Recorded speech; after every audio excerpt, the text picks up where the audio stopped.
Okay, so moving right along, we'll be moving on to a panel discussion in just a moment by 3 global accelerators. Well, in recent years, global accelerators have gathered in the Osaka, Kyoto, and Kobe area to promote open innovation of Japanese companies through the expansion of global startups into Japan and collaboration with them. Plug and Play, headquartered in Silicon Valley, develops accelerator programs, innovation services for companies, etc., with more than 30 locations around the world. In Kyoto, working on programs based on manufacturing and life science, and in Osaka, working on programs from the perspective of smart cities. Rainmaking Innovation Limited, which is based in the United Kingdom, supports global startups expanding into Japan in the areas of smart cities and living through the acceleration program called Startup Bootcamp Scale Osaka. And last but of course not least, the 500 Startups, which is based in Silicon Valley. Since its founding in 2010, it has invested in more than 2,500 startups in 78 countries. They also support the formation of an innovation ecosystem in collaboration with governments and companies around the world, including Kobe City.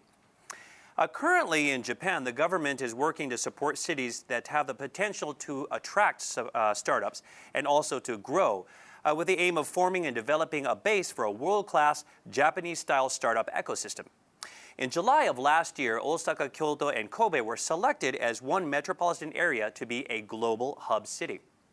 It's expected that the 3 cities will continue to collaborate to build a startup ecosystem that leverages Kansai's strengths, such as life science, manufacturing, and industry academia collaboration.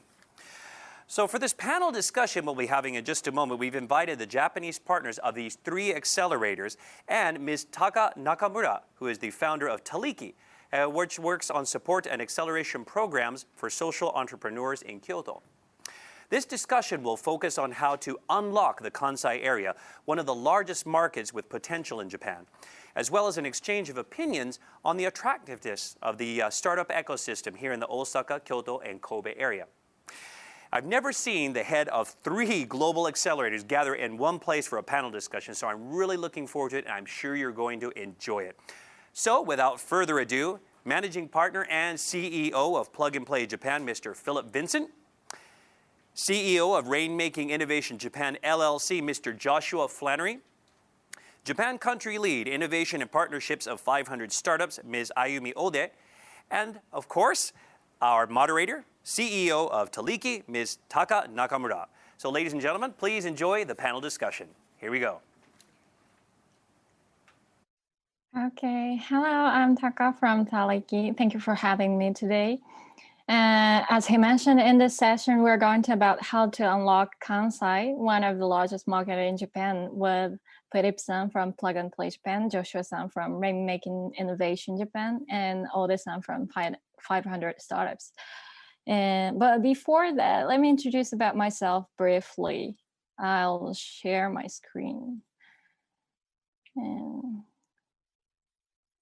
Okay. Can I see that? Okay, thank you. So as you can see, okay.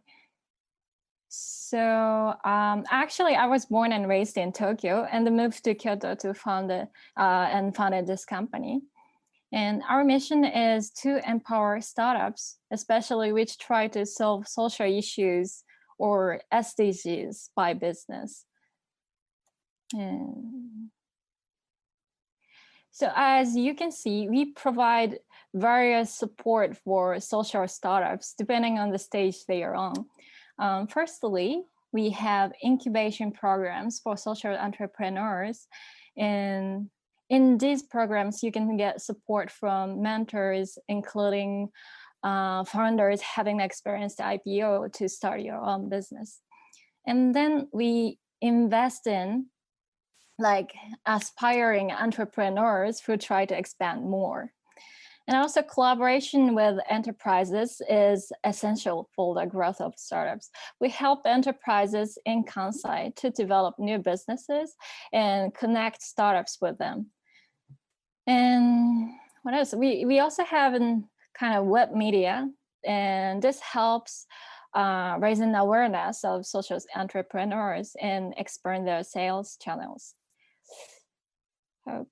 And Yeah, okay. Thank you for listening. That's pretty much about us. So let's get started. Okay, okay. So hold on, please.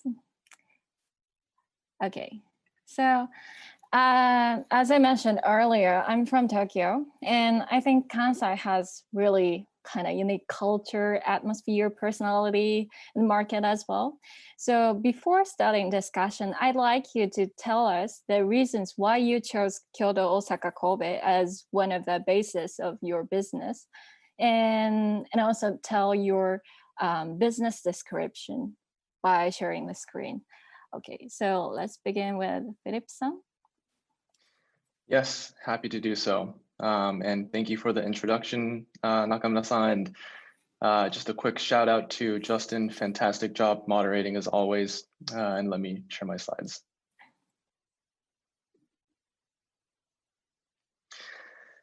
Great. Thanks again for the Hack Osaka team as well. This is a great opportunity to be on a panel with two of the other major global accelerators and talking about the potential of Kansai. And so Plug and Play, for those of you who are not familiar, is a global, what we call innovation platform. We are based in Silicon Valley. I myself worked there for a few years before opening up our Japan office almost 4 years ago. I'm also half Japanese and half American, and have been going back and forth between the two countries. And my background is part of the reason why I was passionate about opening this office as well. We have three main functions within Plug and Play. One is, of course, our accelerator programs. We're running over 60 programs globally. As Justin mentioned earlier, we have over 30 different offices around the world. We work with over 500 major corporations, supporting them in their open innovation efforts. And of course, we invest in over 160 companies each year, about 1,000, almost 100 companies that we've invested in so far. Here's our global map. Like I mentioned, over 30, around 35 now offices. In Japan, we have Tokyo, Kyoto, and Osaka. We are centered a lot around North America, Europe, and Asia.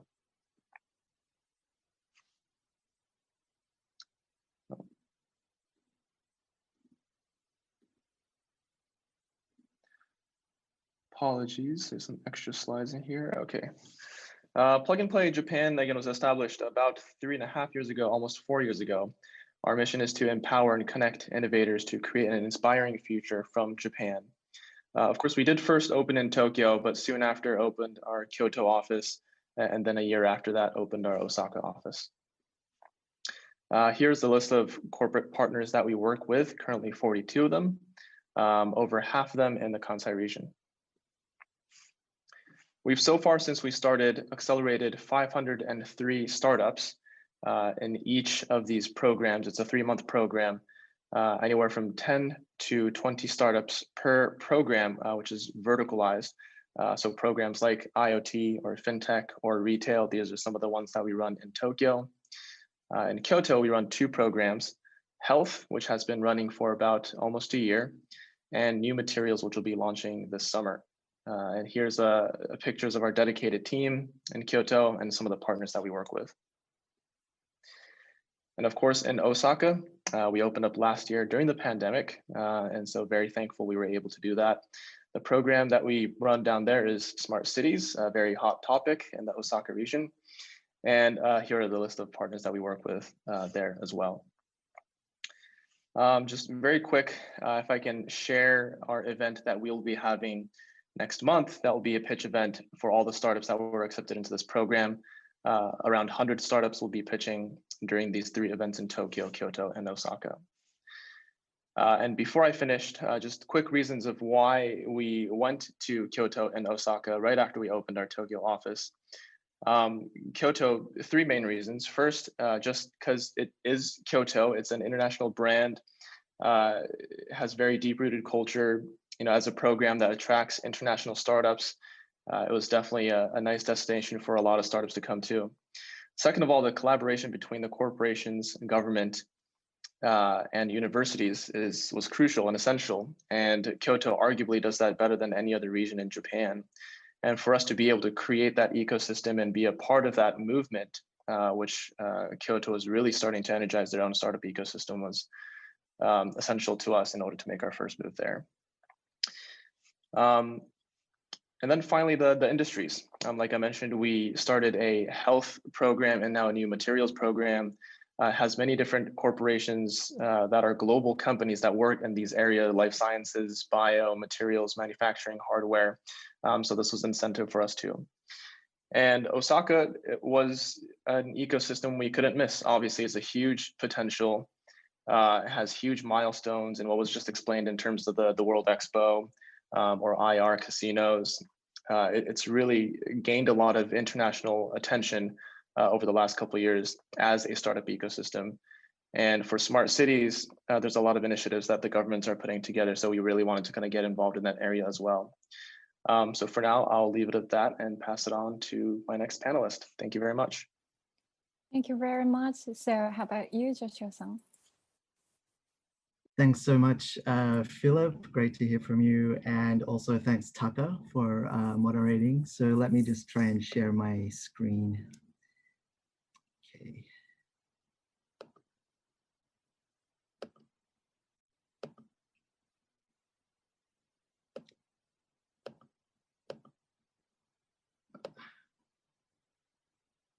Here we go. Okay, can you see my screen now? Great. So thank you so much. My name is Josh Flannery. I'm the CEO of Rainmaking Innovation Japan. And essentially, we partner with the world's leading companies to solve the biggest problems of the world by unleashing the power of entrepreneurship. And so Rainmaking Innovation Japan is the Japan subsidiary of our UK headquartered Rainmaking Innovation Company. As you can see, we're from this map, we're sprinkled across about 30 different locations. And in our work to date, we've created about $5 billion US in equity value during our work, and a little under 1,000 ventures. We really try to work with individuals, companies, and communities and ecosystems to really optimize the impact of entrepreneurship. We have a big kind of focus on quality, not quantity. So we try to move away from simple innovation theater and focus more on tangible results. And we consider our program here in Osaka more of a venture market entry program. And so it's really about targeting mature companies that are ready for serious business in Japan. And we give them the tools, the network, and the partners to create their first Japan story. Other than the program, which is there on the left, we also manage the startup grind startup community, which is one of the largest startup communities globally. And we run the Osaka operations for that. We also run a series of global ecosystem roundtables, which bring together Osaka and Kansai government, corporate, and innovation players together with global ecosystems. And we are now working on bringing our venture studio model into Japan, basically looking at building brand new startups from scratch together with corporate partners. Our program has run 2 cycles in Osaka so far. So the first cycle was really successful. We had an IPO during the program. Actually, 2 of the startups that competed or participated, they have established Japan-based subsidiaries already, and after only participating last year. And across last year's program and this year's program, we've actually attracted over 1,000 applications from global startups, which we're really happy with. And you can see the logos of the 7 partners that we're working closely with here. And we hope to be announcing some more partners very soon.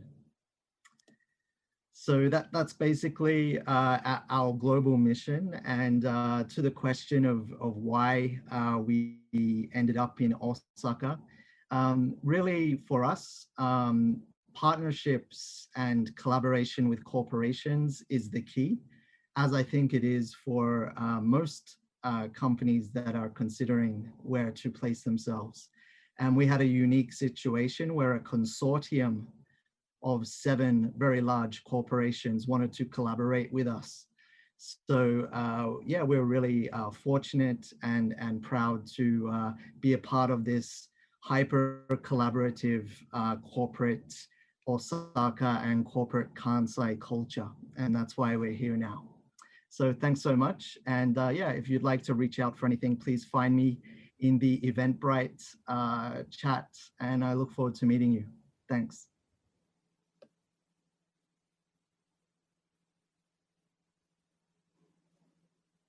Thank you very much. And how about Ayumi-san? Thank you. Can you see my?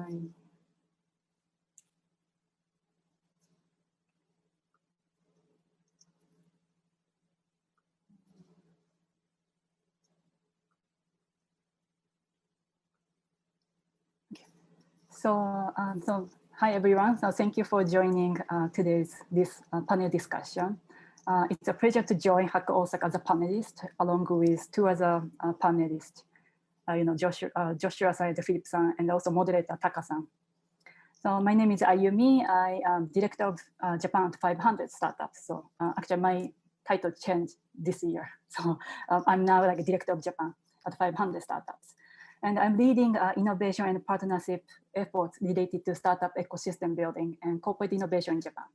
I was previously a top executive at 2 different startups in Tokyo. So 500 Startups is one of the most active global VC and accelerator headquartered in San Francisco. And with an extensive network with founders, startups, VC, corporates, and governmental agencies throughout the world, we do mainly 3 activities globally.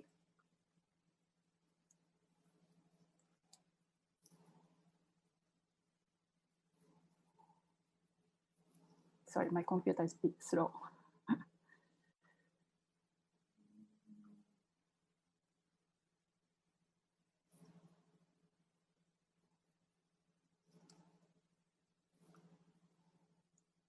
Yeah, so first we invest in startups, we invest in startups as an early stage investor. We have more than 2,500 portfolio companies across 78 countries.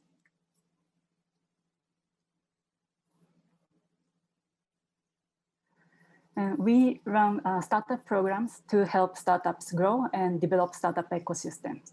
So we have run more than 60 startup programs across 15 countries. In Japan, we partnered with Kobe City government in 2016 and started 500 Kobe Accelerator.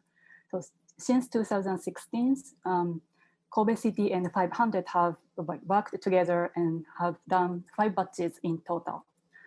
The program have been 6 to 8 weeks long and accepted both Japanese and international startups, mainly at seed stage.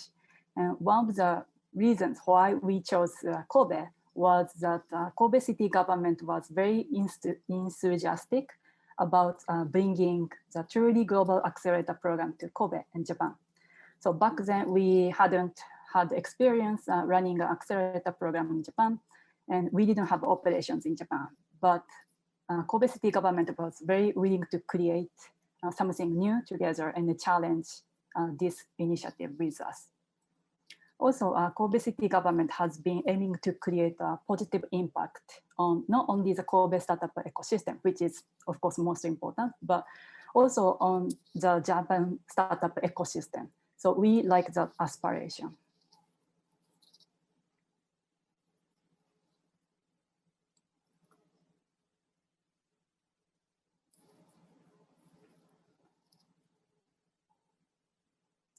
Sorry. Last but not least, we help corporate to be more innovative by supporting their partnerships with startups.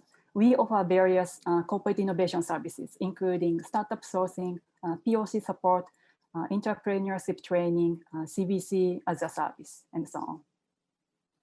So thank you for listening. I'll pass it over to Taka-san. Thank you. Thank you for sharing your thoughts. And so three of you told us how you chose the Kansai for the business place. But oh, by the way, if you have, for participants, if you have any question, post in Slido with the code Hack Osaka. Okay, so I'd like to know about how attractive it was. How do you find the Kansai is like attractive? So what did you experience through the program? So can we begin with Philip-san? Yeah, sure.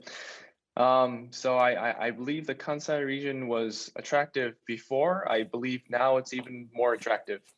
And, we talked a little bit about already earlier in the event how Kansai has been officially named, kind of recognized as one of the startup ecosystems within Japan. And since then, I feel like it's taken kind of another step towards becoming really a globally recognized startup ecosystem. And you can tell, I think kind of the government community, the corporate community, the universities, and obviously all kind of the support entities around startups have really taken notice and really kind of sprouted out a lot of projects surrounding innovation, entrepreneurship. And so we kind of wanted to be a part of that. And, we do really see the tremendous effort by this entire community. And we also see that this community is also very welcoming, and especially internationally. And not to say the other parts of Japan are not welcoming, but we do see kind of the culture of Kansai, Osaka, Kyoto, and Kobe to kind of really embrace the globalness of innovation and international startups. And that's what we've seen and are what we're really excited about.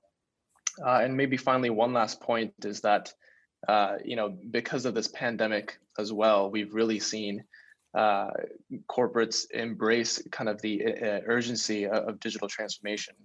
And that's really helped us bring in the startups to solve a lot of these issues that our corporate partners are facing in the Kansai region. And we feel the urgency enough so that it's really attractive for startups to really try to tackle some of these problems that the corporates are facing. And this is both from domestic and international startups.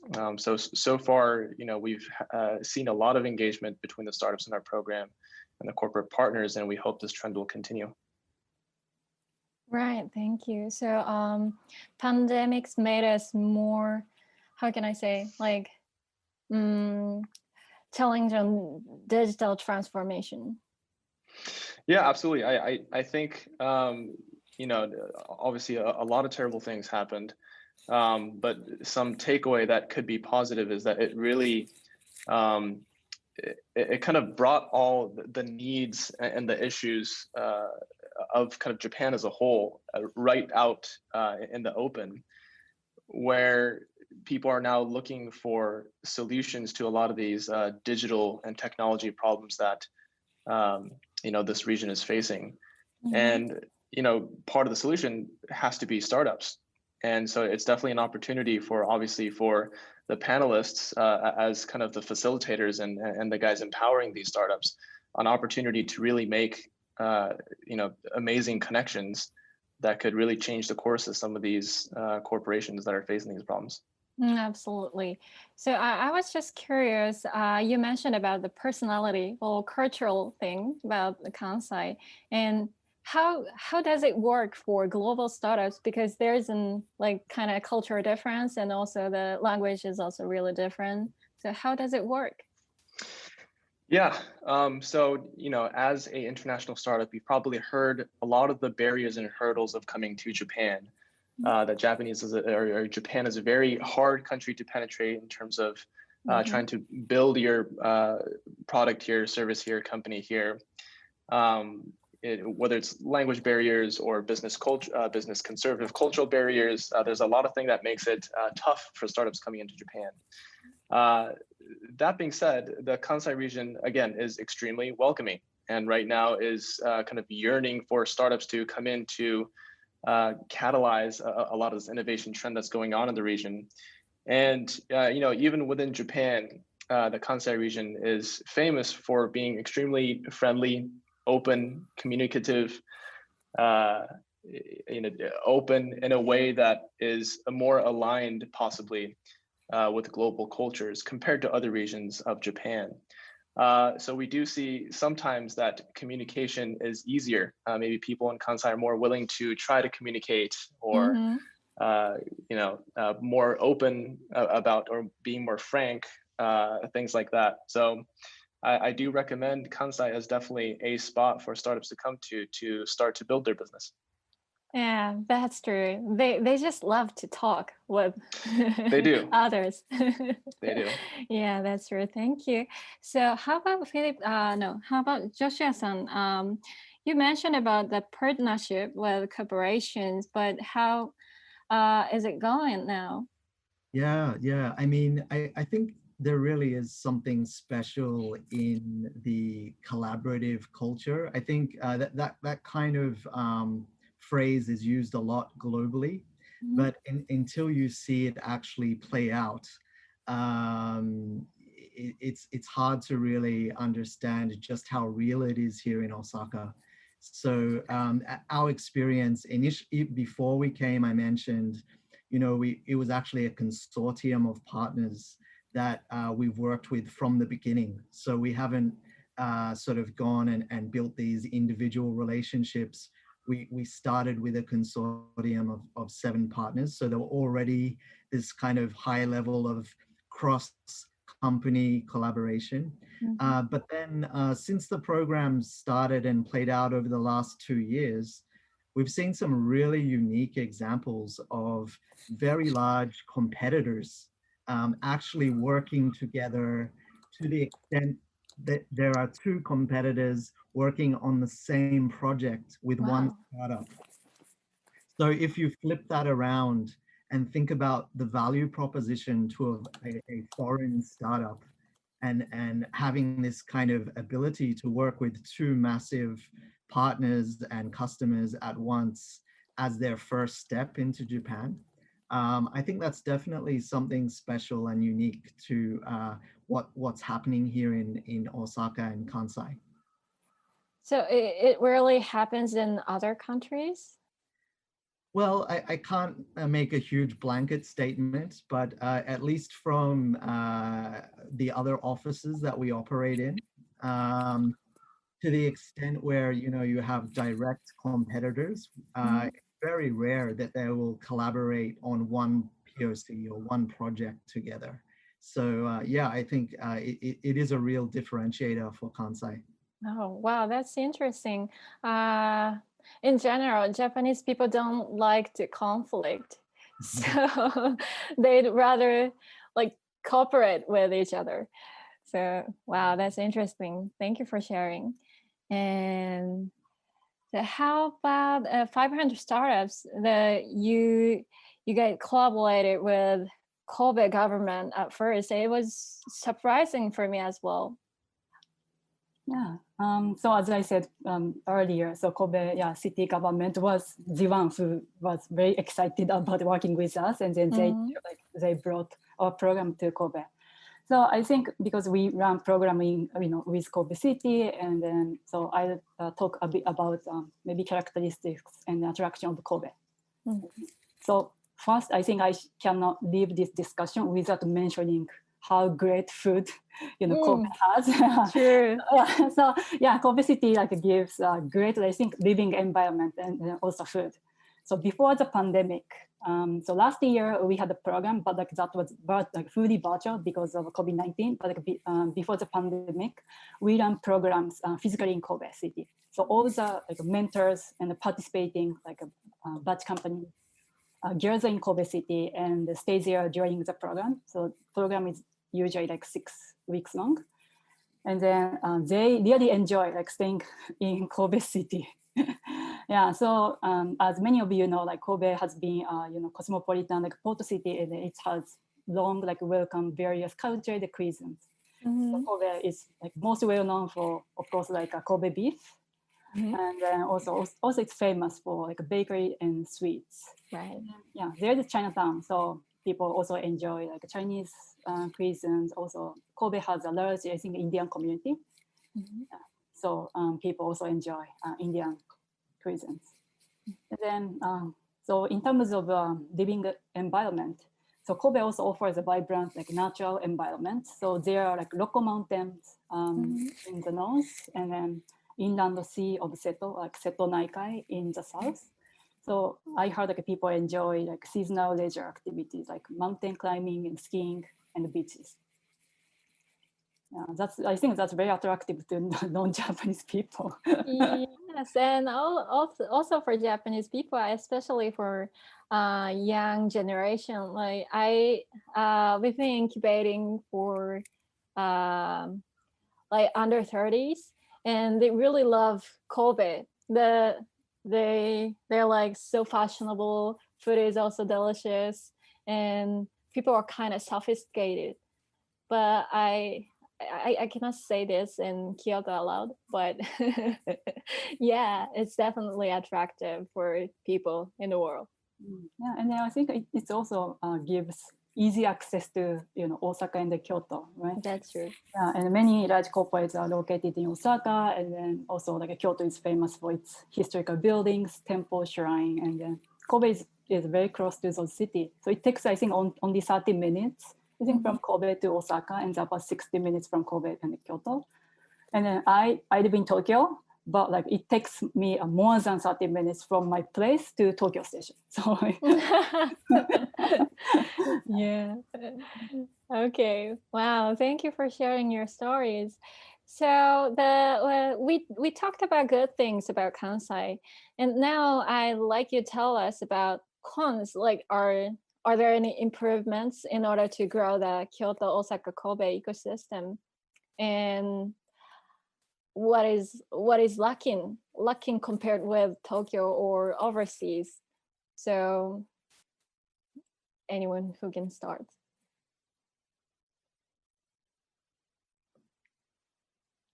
I'm happy to start. Okay, thank Thank you. you, Taka. So, yeah, I think it's not so much that anything is completely lacking, but I think there are some things which are still developing, and they're kind of on their way to becoming great.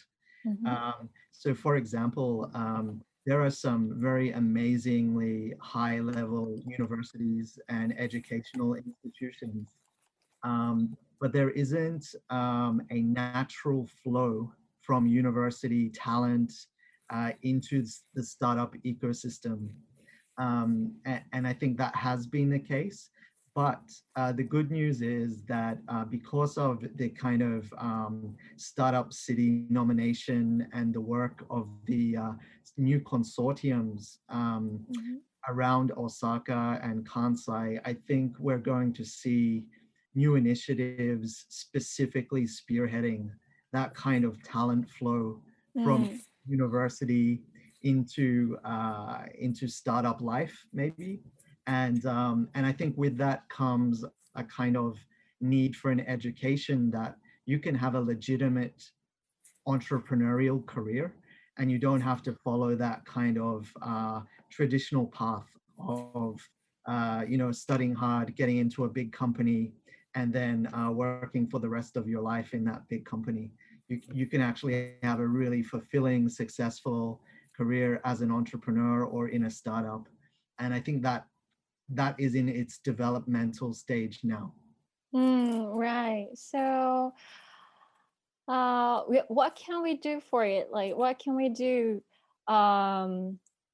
for talented, let's say, students to make them safe? Yeah, I mean, I think there's probably some great ideas just in the heads of all of us on the panel to do this, and part of our work is probably already touching on this. But I think definitely more initiatives that firstly enable talented people to be incentivized to take this kind of non-traditional path. And then when we start seeing success cases, use big events like this to really showcase the success they've had. And maybe you're an example, Taka, Thank you. of someone who has had success. And so, yeah, we need more of you, I guess. Thank you.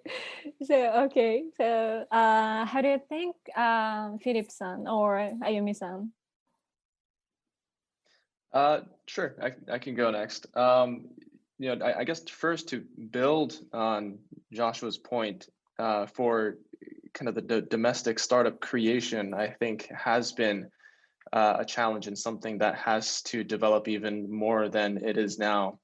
And Josh, of course, brings up a good point that a key stakeholder in that is the universities, and being able to produce more and more startups from a lot of the research that happens within the universities. And there's a lot of great research that goes on within universities, within corporations. It's just not spun out into companies. So there needs to be kind of a better method to be able to do that. Another side is kind of entrepreneurship. So again, there are a lot of great minds, great people, great ideas and seeds within corporations that has the potential to either spin out as their own startups or kind of combine it with startup technology to be able to create something even further, and maybe more kind of startup studios. So I think in general, the quantity of startups I think still needs to increase. I think the support system around startups is becoming amazing in the Kansai region, just from the accelerators and incubators and venture capitalists and government initiatives. The startup creation part, I think, needs a little support. I see. So you means that there is something, for example, the city governments can do for it? Yeah, I think so. Whether it's facilitating, Josh mentioned kind of highlighting startups to kind of maybe change that culture and frame of being able to do startups can lead to immense success and immense engagement and immense impact, and to kind of inspire the education portion of that as well. So I think the government does play a part in terms of being able to highlight, facilitate, connect, organize, a network, grants. There's a lot of things that they can kind of do in the background and in the forefront to facilitate all this. Okay, thank you. So when it comes to the city government or talking with them, I think there should be some difficulties because the culture is really different. So I want to know about like what the difficulties to collaborate with city governments or communicate with them. Difficulties with working with the government. I'd have to say speed. Startups live on a day-to-day basis, and they need things to move fast, move quick, decision making. The expectancy is for startups to be able to move projects, services, products, clients extremely fast, and these are companies that have to scale fast. And the governments, unfortunately, are one of the more slower entities, and a lot of these decision-making processes do take time, and do have to go up kind of whatever regulations or guidelines that they have to go through. So for governments to come up with ways, I think, where they can kind of be more flexible around time, process, efficiency, and speed when dealing with any sort of startup or startup projects, I think would be a great step forward to collaboration. That's true. Thank you. So I guess Ayumi-san also felt that kind of thing, like the speed or the like cultural difference between startups and government. How do you think about it? Yeah, I think so. But I think the same goes for corporates, even I think established corporates. I think when I work with Japanese corporate, some of the feedback is about like, the Japanese corporate decision-making process is kind of slow, and they change their mind after like 3 months because the time is most like precious, the thing for startups, right? Right. So like spending 3 months on one project with corporate, and then after 3 months, that like 3 months, and the corporate may make their mind like they like, change their mind. Right. Then it's a big like thing to startups, I think. Yeah. How do you deal with it? Like, how do you deal with like slow corporations or slow governments? Yeah, I think just having more, I think, experience with like working with startups, I think that's it helps a corporate to learn how to make a decision quickly and how to move forward quickly, I think. And also, so I think maybe Philip and Joshua, you guys can talk more about it. But like in the beginning, I said like we offer some corporate innovation services. So one of the services is about like entrepreneurship training. So I think those training are kind of popular among Japanese corporates. So they are trying to learn how to work with startups in more like effective ways. Okay, I'm just curious, how does it take to get entrepreneurship completely for like ordinary people who are working for governments or who are working for like enterprises and not having career of startups? How do you think about it? I mean, I think 3 of you know a lot about it. Well, I guess, firstly, I don't think everybody needs to get it, but more people do. More people need to get it. And so if we think about it as, a kind of matter of survival in some ways. So what we know is the future is coming fast, and the rate that we all need to adapt is getting faster and faster. And so how do you prepare yourself as a government or as a corporation or as a startup or as a person, right? For that. Yes. And I think maybe for the people who are at the front line of the innovation ecosystem like us and many of you joining this, we're so into it already. And so we, it becomes our native language to talk about validation and pivoting and all this kind of startup theory. But when you get into like the elder population or primary, elementary schools and younger people, I think we just need to take those concepts, but talk about it in a way that's more relatable. So we don't need to talk about it as in using the word entrepreneur or startup. We just need to teach the skills that can be used either in a job for any kind of career or to transfer into a startup kind of business. So if we can teach this kind of design thinking and lean startup methodology and all of these kind of best practices that are coming from startups and embed them in education and training at more levels, then I think maybe, Osaka, Kyoto, and Kobe can really be ready for the leadership of this kind of innovation movement, if that's the thing. Yeah, that's true. So anyone needs that skill, right? Yeah, exactly. Right.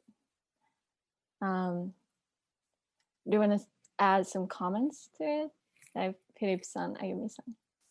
Yeah, I guess first of all, just completely agree that at the end of the day, when we have these types of conversations of how Japan can better prepare for global level open innovation, it does need to go back to education. And a lot of these challenges and hurdles that Japan face are very deep-rooted cultural challenges, and it's not easy to change these overnight.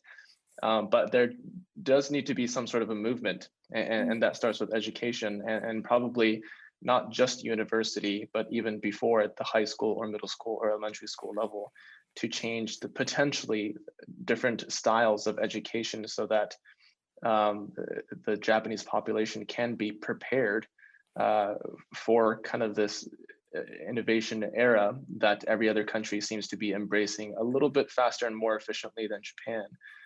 So just to kind of emphasize on that point. And another thing too, before we maybe move on to the next question, is that I know we do have a lot of international startups listening into this. So for them, when they are coming into a market like Japan, and what maybe these ecosystems can do, what Kansai can do, is really highlight the opportunities for these startups coming into this region. So of course, us as accelerators can do a certain amount of job, but for these companies who want to create an entity in this region, or who want to hire out teams, entity creation and hiring are one of the toughest things to do in Japan when you are creating a company. So for the region, government, anyone to be able to kind of market these resources better, so that when these startups do come to Japan, they have an easier time transitioning into the Japanese market. It's always said, to make sure you have the right partners, make sure you have the right team, which is extremely important. But one thing Kansai as a region can do is to make those resources more accessible. Yes, that's, I think that's also for other cities besides from Tokyo. Yeah. So okay, we don't have enough time. So I want to go to the next question. This is the most exciting part for me. So I know the businesses that three of you have could be, of course, competitors, but I strongly believe that collaborating with each other move the market itself forward. So the question is there anything that the 3 or 4, including me, companies can do together in Kansai? Yeah, so can I go first? Yeah, of course. So as Taka-san said, Kyoto, Osaka, Kobe began to collaborate on developing startup ecosystem in Kansai region, right? I think they launched a consortium.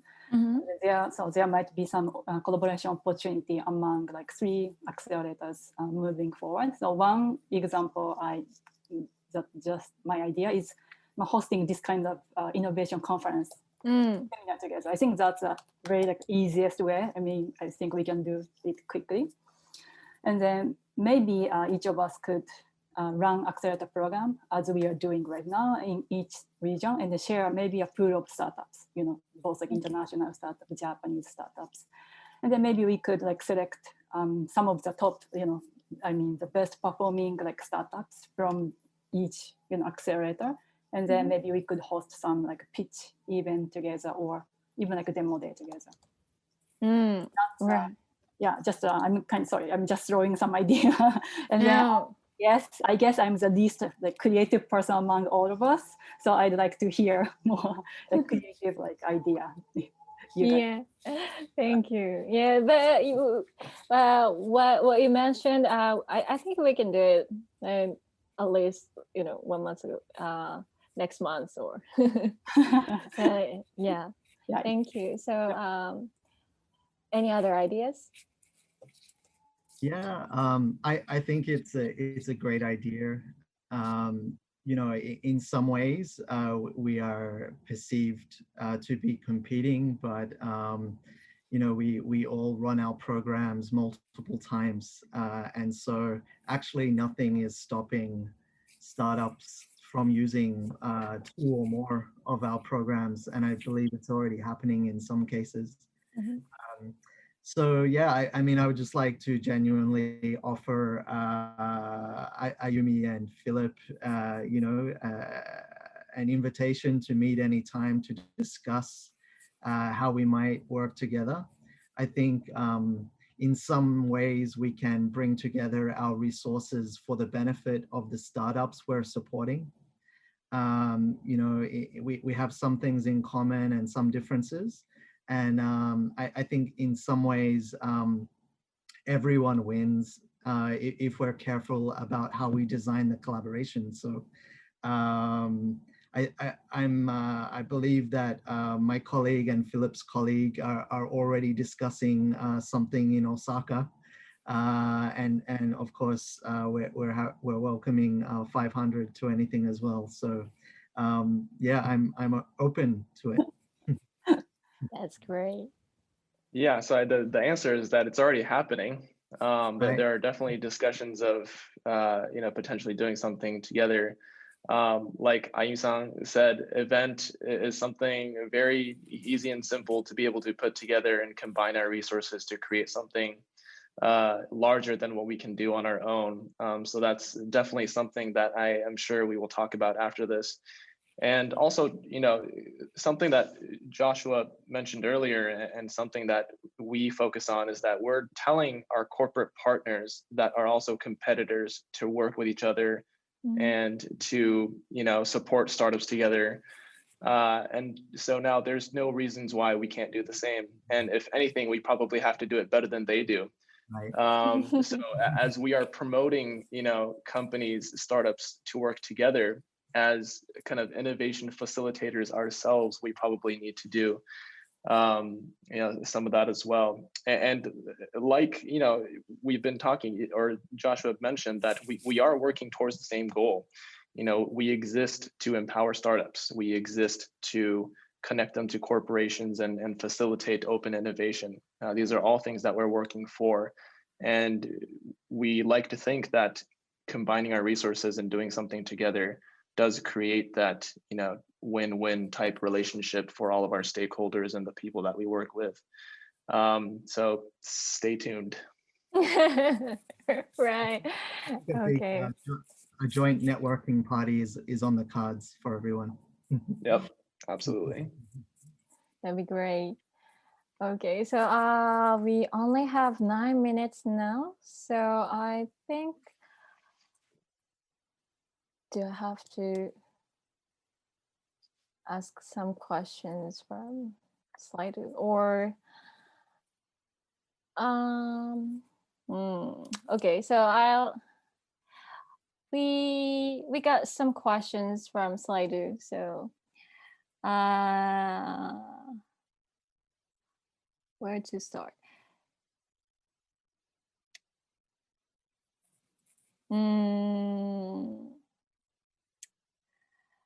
Okay, so this is from Seki-san. Thank you for asking us a question. So I'm reading. It is changing, but still Japanese companies are cautious to take risks compared to the companies in US or China. Yeah. This business culture gives you some negative impact to your business, growing and supporting startups. Okay, so the question is the mindset. Does the mindset of corporations or enterprises in Japan affect to your business or the startups you supported? So anyone can answer. Okay, I'll take it. Yeah, look, I think everyone would agree that this is not a new issue. So Japanese business culture is a special thing, and it has been a special thing for a long time. It's kind of well known to take a longer time for things like sales cycle, or to have decision-making processes a little bit difficult to read from the outside, especially as a foreign business person.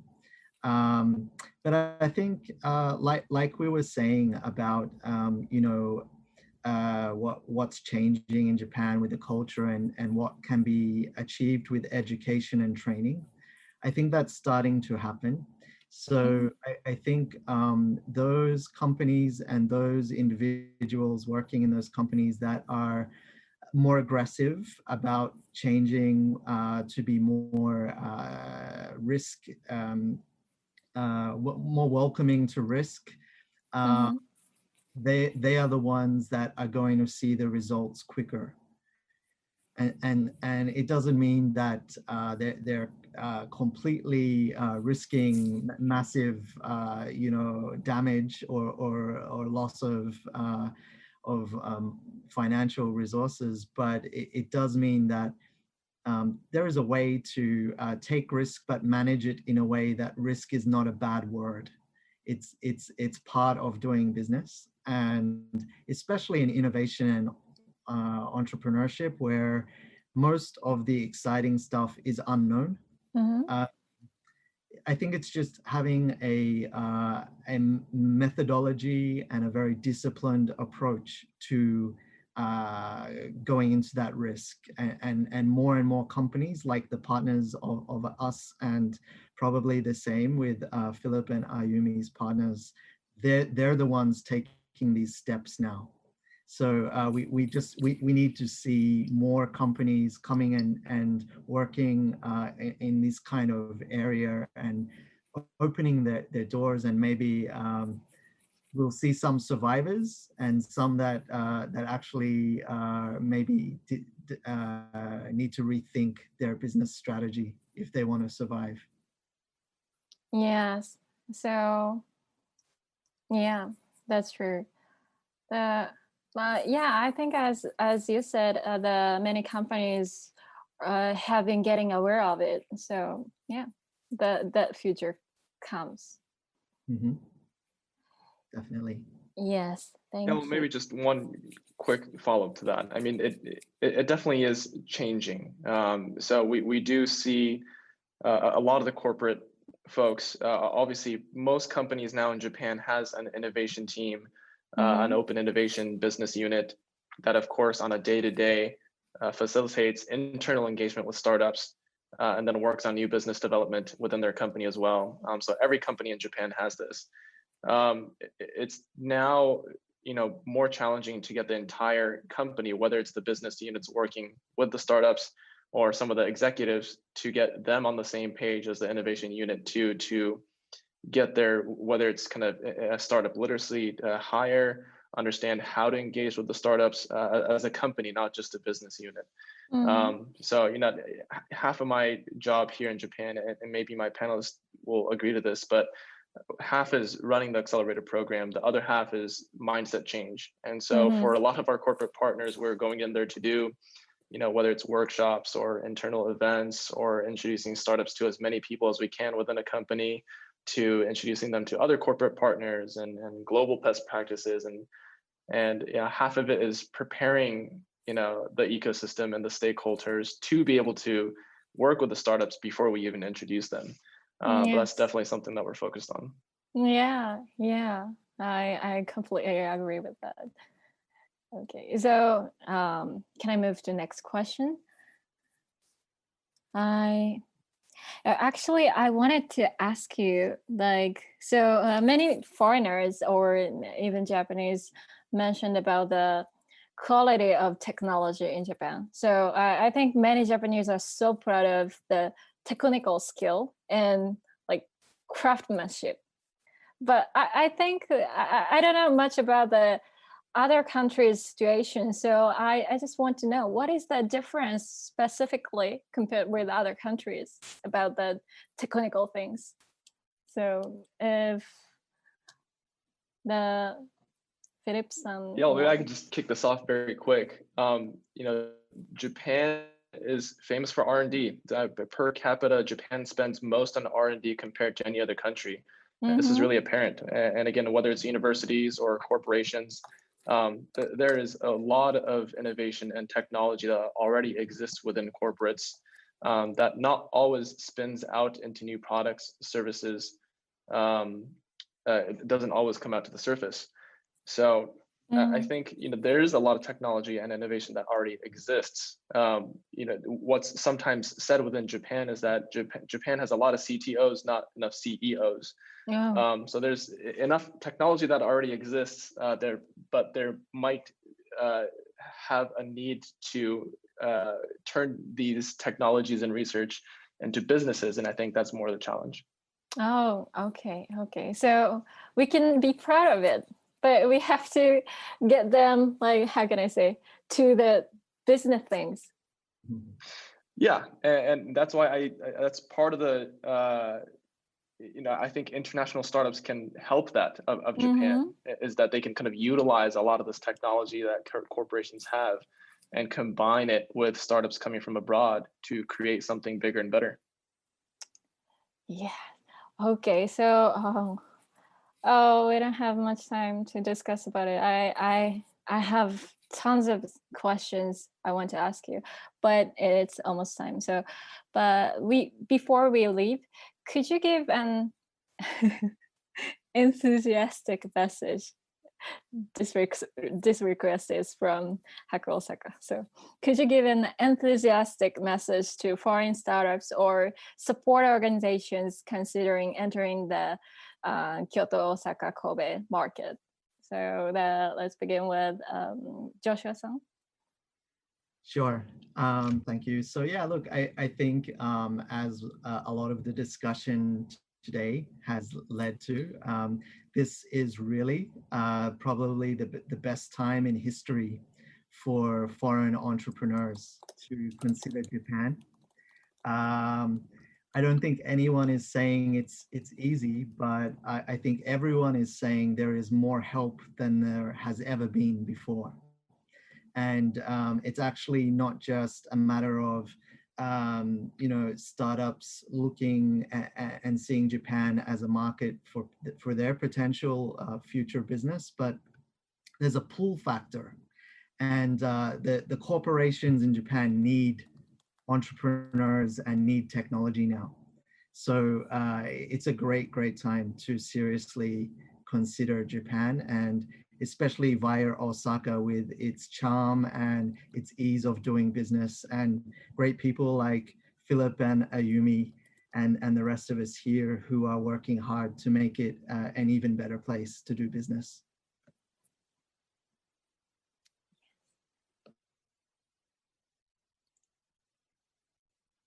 Thank you. So Philip-san, can you give us? Definitely. Just to echo what Joshua mentioned, I think the timing is better than ever, and the support system is there. I do believe Japan and Kansai is on the cusp of a startup revolution, and that to not be late to the party, I think the time is now to be able to make an impact in Japan at this cusp, and to make a huge impact. And if you are, again, you have great resources, as in some of the panelists here. Thank you, Ayumi-san.